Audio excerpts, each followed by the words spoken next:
ఇక డీటెయిల్స్లోకి వెళ్తే కాకినాడ జిల్లాలోని మినీ మహానాడులో చర్చించిన సమస్యలను మహానాడులో చర్చించి నిర్ణయం తీసుకోవడం జరుగుతుందని రాష్ట్ర మున్సిపల్ శాఖ మంత్రి కాకినాడ జిల్లా ఇన్ఛార్జ్ మంత్రి పి నారాయణ పేర్కొన్నారు. తెలుగుదేశం పార్టీ కార్యకర్తలకు ఎల్లప్పుడూ అండగా ఉంటుందని, కార్యకర్తలను విస్మరించడం జరగదని, త్వరలోనే పార్టీ కార్యకర్తలకు న్యాయం జరుగుతుందని మంత్రి నారాయణ భరోసా ఇచ్చారు. కాకినాడలోని గోదావరి కళాక్షేత్రంలో టీడీపీ నిర్వహించిన కాకినాడ జిల్లా మహానాడు 2025 విజయవంతమైంది. ఈ మహానాడులో పలువురు నాయకులు చేసిన ప్రసంగాలు ఆకట్టుకున్నాయి. గురువారం నిర్వహించిన కాకినాడ జిల్లా టీడీపీ 2025 మహానాడును ముందుగా టీడీపీ వ్యవస్థాపకుడు మాజీ సీఎం ఎన్టీ రామారావు విగ్రహానికి పూలమాలలు వేసి నివాళులర్పించి పహల్గాం ఉగ్రవాదుల దాడిలో మృతి చెందిన పౌరులకు ఘన నివాళులర్పించారు. అలాగే టీడీపీ జెండా మోసి అసువులు బాసిన కార్యకర్తలకు, దేశ రక్షణలో ప్రాణాలు కోల్పోయిన సైనికులకు కొంతసేపు మౌనం పాటించారు. ముందుగా ఎన్టీఆర్తో కలిసి పనిచేసిన సీనియర్ నాయకులు చిక్కాల రామచంద్రరావు, నిమ్మకాయల చినరాజప్ప, జ్యోతుల నెహ్రూలను ఘనంగా సన్మానించారు. మహానాడు కార్యక్రమానికి జిల్లా టీడీపీ అధ్యక్షుడు జ్యోతుల నవీన్ కుమార్ అధ్యక్షతన సమావేశం నిర్వహించగా ఎమ్మెల్యేలు జ్యోతుల వెంకట అప్పారావు చేసిన ప్రసంగం కార్యకర్తలను ఆకట్టుకుంది. రాజకీయం తీర్మానంపై మాట్లాడారు. కార్యకర్తలకు ప్రజల నుండి దోచుకోకుండా వారికి ఆర్థిక స్థితి కల్పించి ఆదుకోవాలన్నారు. అలాగే కాకినాడ జిల్లాలో తెలుగుదేశం పరిస్థితి బాగోలేదని, పదవులు ఒకే పార్టీకి కట్టబెట్టడం పట్ల ఆవేదనను వ్యక్తం చేశారు. మిత్రధర్మం పాటిస్తూనే టీడీపీ కార్యకర్తలకు నిష్పత్తిగా న్యాయం చేయాలని నెహ్రూ సూచించారు. కాకినాడ జిల్లాలో 21 మంది ఎమ్మెల్యేలు ఉండేవారని, వారంతా తామంతా సమిష్టి నిర్ణయాలను తీసుకుని రాష్ట్ర స్థాయిలో తెలియజేసేవారన్నారు. దానికి ప్రతిస్పందన వచ్చి జిల్లా అభివృద్ధికి బాసటగా ఉండేదన్నారు. ప్రస్తుతం ఉన్న కాకినాడ జిల్లాలోని 7 ఎమ్మెల్యేల మధ్య సమన్వయం కొరవడిందని, జిల్లాపై అభివృద్ధి నిమిత్తం కూర్చొని చర్చించుకున్న సంఘటన లేదన్నారు. గతంలో సీనియర్ నాయకుడు యనమల రామకృష్ణుడు సమస్య వస్తే తమ అభిప్రాయాలు తెలుసుకుని చర్చించేవారని, ఇప్పుడు అవకాశం లేకపోవడం పట్ల జిల్లా అభివృద్ధి కుంటుపడిందని చెప్పారు. కార్యకర్తలకు ఆర్థిక భరోసా కల్పించి వారి ఎదుగుదలకు ప్రోత్సహించాలని నెహ్రూ అభిలషించారు. సెజ్పై రాజ్యసభ సభ్యులు సానా సతీష్ తీర్మానం ప్రవేశపెట్టారు.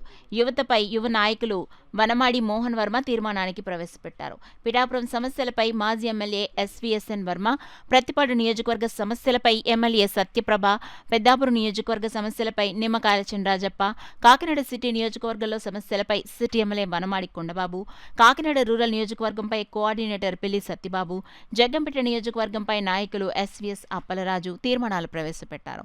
చివరిగా పార్టీ జిల్లా అధ్యక్షుడు జ్యోతుల నవీన్ కుమార్ మాట్లాడుతూ, పార్టీకి బలహీనత కార్యకర్తలను విస్మరిస్తే పార్టీ ఉండదని, కష్టకాలంలో పార్టీలను ఆదుకుని అధికారంలోకి తీసుకున్న కార్యకర్తలకు శ్రమకు తగిన ఫలితంగా వారిని ఆర్థికంగా బలపరిచే విధంగా నిర్ణయాలు తీసుకోవాలని నాయకులను సూచించారు. ముఖ్య అతిథిగా హాజరైన మున్సిపల్ శాఖ మంత్రి పి నారాయణ మాట్లాడుతూ, రాష్ట్రంలో అన్ని వ్యవస్థలను గత సీఎం జగన్ తన అవివేకతనంతో నాశనం చేసి రాష్ట్రాన్ని అధోగతి పాల్చేశారన్నారు. 10 లక్షల కోట్ల రూపాయల అప్పులు చేసి రాష్ట్రాన్ని అప్పుల్లో ముంచారన్నారు. వాటికి ప్రజల నుంచి వచ్చిన పన్నులను వడ్డీలుగా చెల్లిస్తున్నామన్నారు. దేశంలో అందరికంటే ఎక్కువగా 32,000 కోట్లు పెన్షన్లకు ఇస్తున్నామని, వచ్చే నెల నుంచి తల్లికి వందనం, అన్నదాత సుఖీభావ పథకాలను ప్రారంభిస్తున్నామని చెప్పారు. అలాగే ప్రతి నియోజకవర్గంలో ఎంఎస్ఎంఈ పరిశ్రమలను ఏర్పాటు చేసి ఉపాధి కల్పిస్తున్నట్లు చెప్పారు. 2047కి దేశంలో మన రాష్ట్రం అభివృద్ధిలో అగ్రభాగంలో నిలిపేందుకు సీఎం చంద్రబాబు ప్రణాళిక రూపొందించారన్నారు. తెలుగుదేశం కార్యకర్తను గౌరవించి వారి ఉన్నతికి ప్రోత్సహించే పార్టీగా అభివర్ణించారు. గత సీఎం జగన్ అన్ని వ్యవస్థలను నాశనం చేశారని, ప్రస్తుతం రాష్ట్ర పరిస్థితిని చంద్రబాబు చక్కబెడుతున్నారని చెప్పారు. చివరిగా అతిథులను కాకినాడ రూరల్ నాయకులు, పార్టీ రాష్ట్ర నాయకులు వివై దాసు ఘనంగా సత్కరించారు. ఇంకా ఈ కార్యక్రమంలో రాజ్యసభ ఎంపీ సానా సతీష్ బాబు, ఎమ్మెల్సీ పెరాబతుల రాజశేఖర్, నాయకులు చిక్కాల రామచంద్రరావు, ఎస్వీఎస్ఎన్ వర్మ, పిల్లి సత్యబాబు, వాసిరెడ్డి యేసుదాసు, కటకంశెట్టి బాబీ, మహాసేన రాజేష్, తోట నవీన్, సుర్ల లోవరాజు, తుమ్మల సునీత, వేటుకూరి నాగమణి, వనమాడి మోహన్ వర్మ, ఎస్వీఎస్ అప్పలరాజు, పోతుల మోహన్ రావు, పెంకేశ్ శ్రీనివాస్ బాబా తదితరులు పాల్గొన్నారు.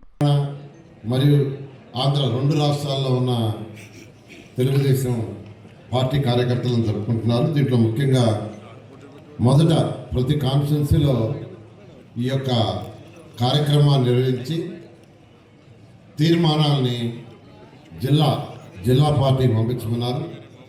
జిల్లా పార్టీ మళ్ళా తీర్మానాలని చేసి రాష్ట్ర పార్టీకి పంపిస్తే రేపు జరిగే మహానాడు 27-29లో అక్కడ డిస్కస్ చేస్తారు.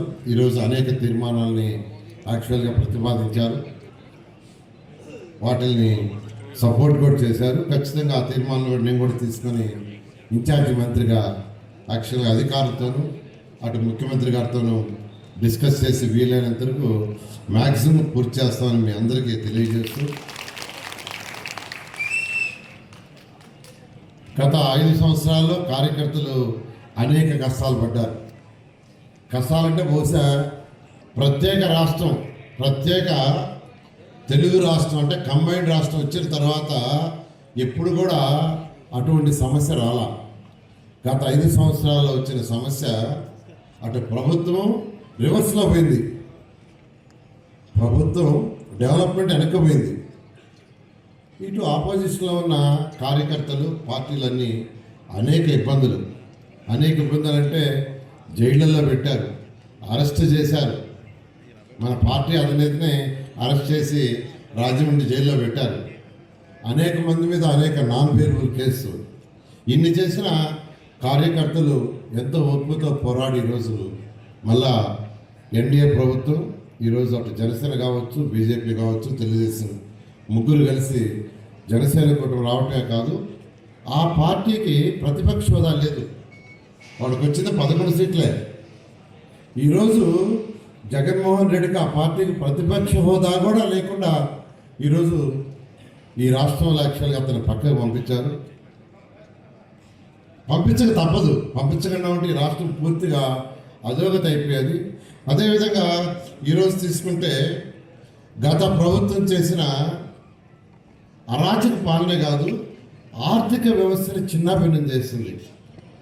ఒక ఇంట్లో ఒక 20,000 జీతం వరకన్నా వస్తుందంటే ఉద్యోగం చేస్తూ ఆ 20,000 ఎలా ఖర్చు పెట్టాలో చక్కగా ప్లాన్ చేస్తారు.